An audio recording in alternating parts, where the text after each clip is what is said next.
thanks for giving us your time for this interview today. So I think it's fairly safe to say viewers watching at home will know you from numerous magazine features, videos, and of course all the published articles over the years.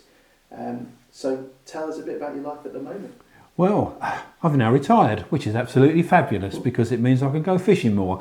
I've been very lucky. For the last 50 years plus, I've been involved with the angling trade. I've earned my living from tackle development, bait development, a lot of writing, a lot of videos, a lot of films. So I've been very lucky in that respect. I spent a lot of time working with companies like DAM, massive German company until they finished business. And then I worked for Fox International. In actual fact, I ended up as a director for Fox International. And then that was eventually sold, which allowed me to retire.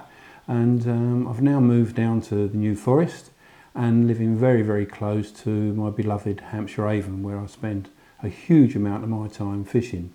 Although carp has been a massive passion of mine for many, many years, and I've written books about them, I've done articles about them, these days I prefer to be on the river, a bit of running water. I love my barbel fishing, I love my chub fishing, but I still do quite a bit of carp fishing in the close season because I can't fish the rivers then, and so I'm still involved with it, if you like, but no, I take great pleasure of being out in the countryside. I love visual fishing. I love the fact that the Hampshire Avon in the summer is crystal clear. I can see my quarry, I can spend time stalking them, I can watch how they react. And that's quite important, especially when it comes to baits. You know, watching how they react to different baits and what stimulates them to feed. So that's my life these days. I've done all the hard work and I can now sit back and enjoy the countryside, and the sort of fishing that I love, as I say, is running water predominantly. Brilliant, thanks Andy. Well, it's great to have you on board as one of the ambassadors for NX Baits. How did you first hear about the bait and what made you want to get involved? Well, I've always been involved with bait and bait companies. I actually started off selling bait from home, believe it or not, in about 1976. I then got involved with companies like Crafty Catcher and Richworth, who I spent many, many, many years working for. And just recently, I've gone back to sort of making my own baits. I'm a great believer in high nutritional value baits, particularly milk proteins, fish meals, birdseed type baits, and some very, very special stimulants and flavours. And it was really, I've known Kev Rolls for many, many, many years. And when he said that he was going to start a bait company, I thought, hello, here we go, another commercial bait company. Do I want to get involved with this? I don't think so. But in actual fact, when I realised that Stu Wiggin Morgan was involved in it, who in my mind is one of the real sort of clever guys in the bait company who understands how fish feed and what makes a good bait. So we worked together for, I suppose it's been the best part of 2 years now, formulating some, what I believe is a good range of baits. So the formulation of them, the testing of them, I wouldn't endorse anything or put my name to something that I didn't think really worked well. And what's happened over this sort of last couple of years is that I've had the opportunity of putting my stamp on what I believe is a very special bait. Look, let's be honest, there's a lot of very good baits out there on the market. These days, it's just we're sport for choice. And to give you that extra edge, you do need something special. And I believe that we've cracked it with this range of baits. But we'll see. I've caught a stack of fish, in actual fact, over this last 2 years, as well as the inevitable carp fishing, and I've had I don't really fish for big fish these days, but I've had a few 30s. It's the river that's really sort of come into my focus, and these baits have actually produced now barbel to almost 18 pounds, half an ounce short of 18 pounds. I've had chub to over 8 pounds on the bait, quite a few sevens, and last close season I had the most fantastic time tench fishing with a good friend of mine, Mark Woodage. We decided to target a local water. Mark's also a tester for the baits, and we fished a 50-acre gravel pit, gin clear, full of weed. Spent a lot of time raking it out and targeted the tench.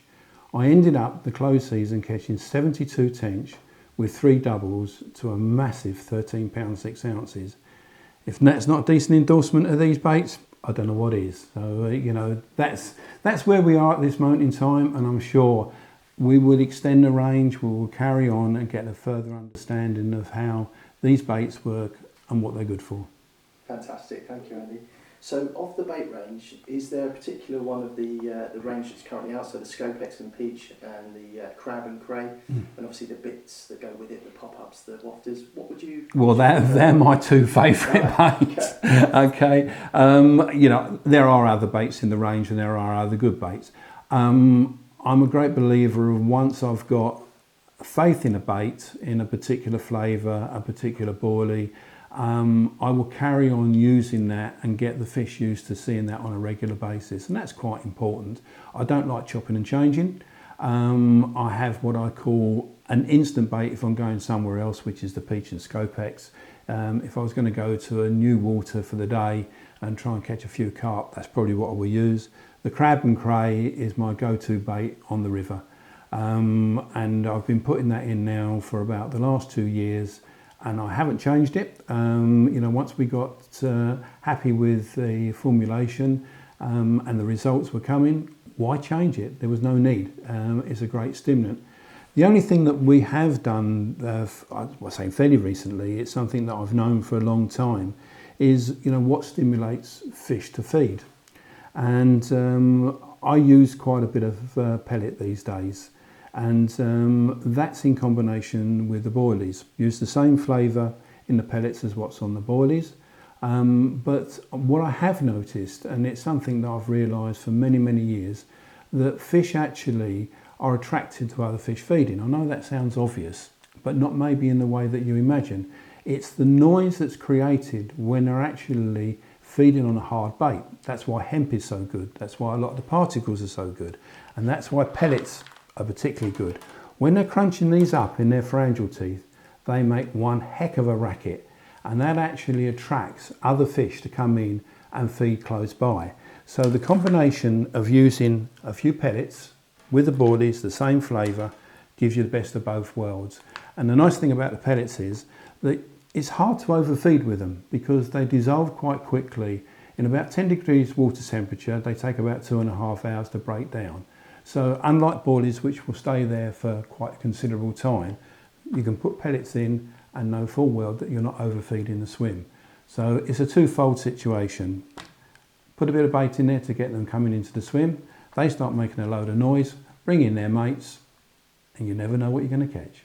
Brilliant. So obviously NX are bringing out a new flavoured range that's going to complement the baits we said earlier.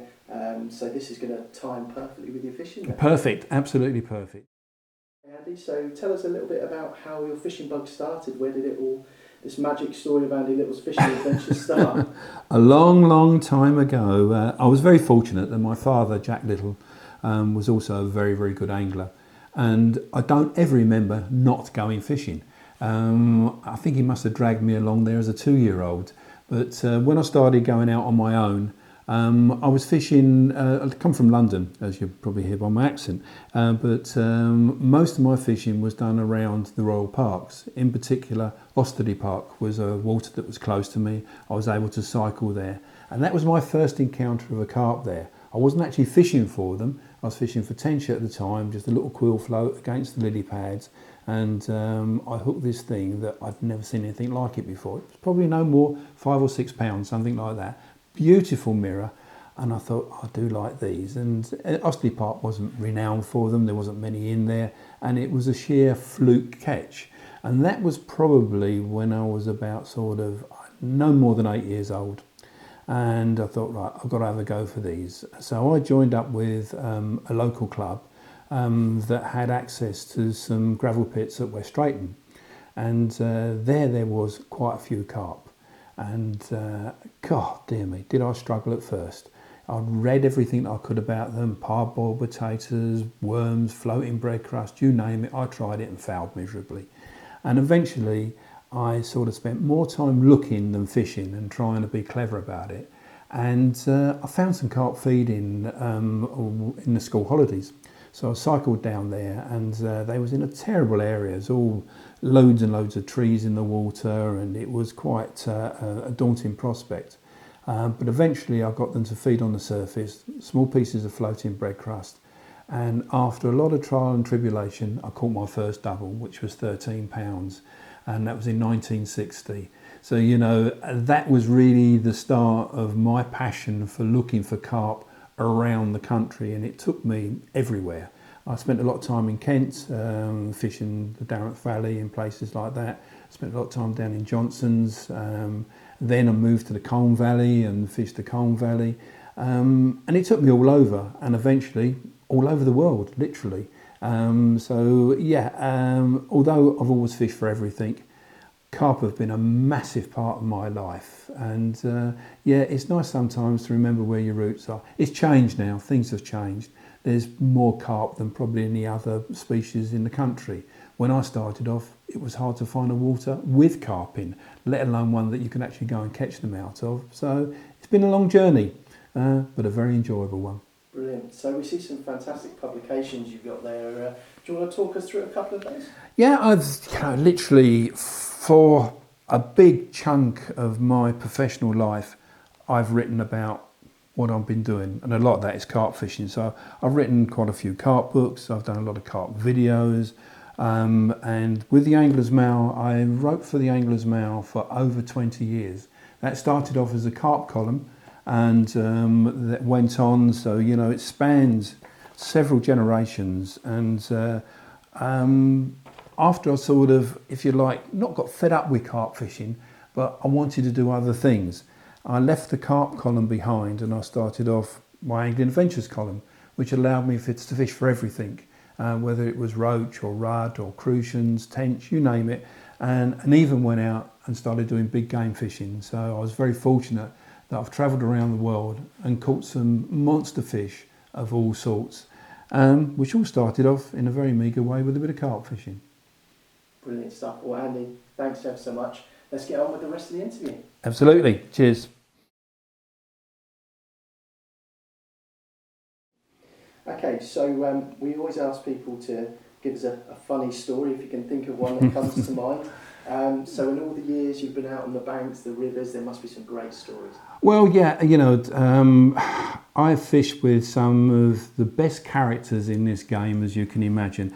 And when I go back to the sort of late 70s, early 80s, I was very fortunate to fish with Rod Hutchinson and Lenny Middleton, who were two great friends, and what a pair of characters, and pretty good at wind-ups. You know, they was always out there creating mayhem while we was fishing, because in those days I spent an incredible amount of time on the bank, especially at Darent and Savay and places like that. But in actual fact, in recent years, I've had even some probably different funny stories. A good friend of mine, Mark Woodidge, who I fish with virtually all the time, you know, we're great companions, we fish the river together. And one particular instance that springs to mind happened last winter on the banks of the Hampshire Avon. We've been targeting an area that's very, very difficult, low stock. In actual fact, I only caught 5 barbel there all season, but big fish. Always a chance of an absolute monster, but very, very difficult fishing. And we arrived down there on a blustery day, been raining for the last 2 or 3 days, so the water was up and coloured, it was quite mild. Perfect conditions for catching a big barbel, but the bankside was pretty muddy. And the way we fish mainly in the margins, more or less what we were saying earlier, 1 or 2 boilies, a few pellets in a bag, drop down the margins on long hook links, big leads, rod tips under the water and centerpin reels, sit back and wait. And it is very much a waiting game. And we were sat there chewing the fat, and it was about mid-afternoon, I guess, when all of a sudden Mark reel has gone off into meltdown. And, you know, because we fish centre pins, it seems to, I don't know, make the takes that much more urgent. They're noisy, they're visual, and he's gone charging down the bank after this. This thing's gone off at 100 miles an hour. His reel was going so fast that I thought it was actually going to seize up. And he's tried to get down the bank, and of course, woof, he's gone over on his backside. Can't get to his rod. This thing's now probably 50 yards down the river. So I've grabbed the net and gone down after him. And what happens? I go down the back on my backside as well. So there's a pair of us floundering around, eventually gets hold of the end of the rod butt. And this fish has gone miles down the river and it comes back up, chugging up, and we're thinking this has got to be one of these massive barbel. It really has. It was coming upstream beautifully and I'm crouching down with the net ready to go, and all of a sudden this 3 pound chub pops up on the surface. It's the smallest chub we've ever seen down there, and the pair of us just sat back on the bank like a couple of giddy school kids, just laughing. And to be honest, it doesn't have to be serious. Sometimes it's the smallest fish that bring a smile to your face. And I will never ever forget that incident. I can sort of relive that a million times, and a couple of happy anglers. Brilliant. So what does the future look like for you in terms of your fishing going forward? I think I will carry on what I'm doing really all the time that I can. As I say, I'm retired now. I'm the wrong side of 70, not getting any younger. I don't do any long sessions. Most of my sessions are probably 6 hours or less, but I try and get out at least 4, sometimes 5 times a week. I like walking the river. I like seeing the fish in the summer, and that actually pays you good stead for the winter. You know, if you can observe them in the summer, see what they're up to, you know roughly where the fish are likely to frequent. And probably do more and more barbel and chub fishing. But come the summer, I will definitely get out again and have another go. I've got another water in mind for the next close season. Another big water in the valley, gin clear, full of weed, low stocking, but some monster tench. And I'll be out there doing that and probably spending a lot of time up to my waist in the water, dragging out swims so I can fish them. Well, listen, Andy, thank you very much for your time today, and we wish you all the very best for your fishing going forward. Thank you. Thanks very much, Steve. Cheers.